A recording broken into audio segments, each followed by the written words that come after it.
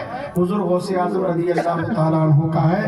جس خانقاہ پر، جس سلسلے پر جو کچھ بھی چمک، جو روشنی، جو چمک دمک اور ایمانی تابانی جو کچھ بھی دیکھ رہے ہیں، جو فیضان کی بارشیں دیکھ رہے ہیں، یہ سب صدقہ ہے حضور غوث اعظم رضی اللہ تعالیٰ عنہ کا. جس کو چاہتے ہیں اللہ اسی کو ولی بناتا ہے، اور ولی ہو کر بھی اگر حضور غوث اعظم کی ادنا برابر گستاخی کر دے تو اللہ اس کی جنایت کو سلب فرما لیا کرتا ہے. شان ہے حضور غوث اعظم رضی اللہ تعالیٰ عنہ کہ اللہ رب العزت ہم سب کو حضور غوث اعظم کے دامن سے وابستہ فرمائے. اور حضور شاہ محمد شیرنی رضی اللہ تعالیٰ عنہ، میں تو خود ان کے در کا گدا ہوں، اپنے آقا کو میں نظر کیا تھا.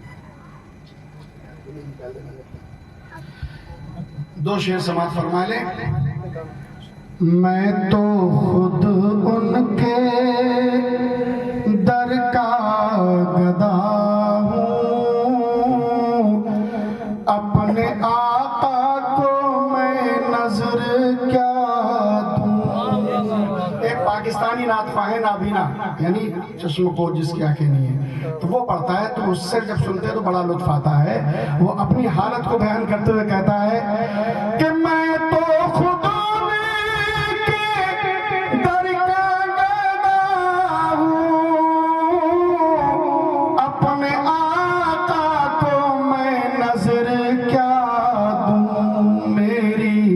آنکھوں میں بھی کچھ نہیں ہے،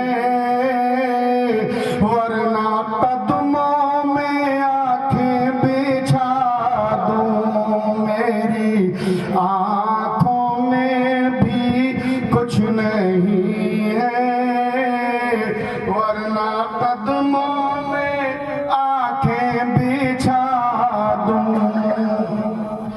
آنے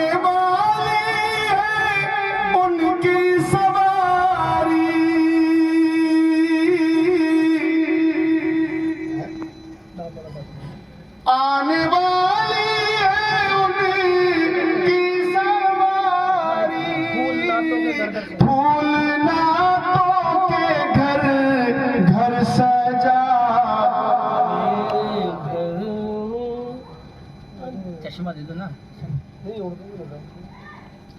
میں تو خود ان کے در کا گدا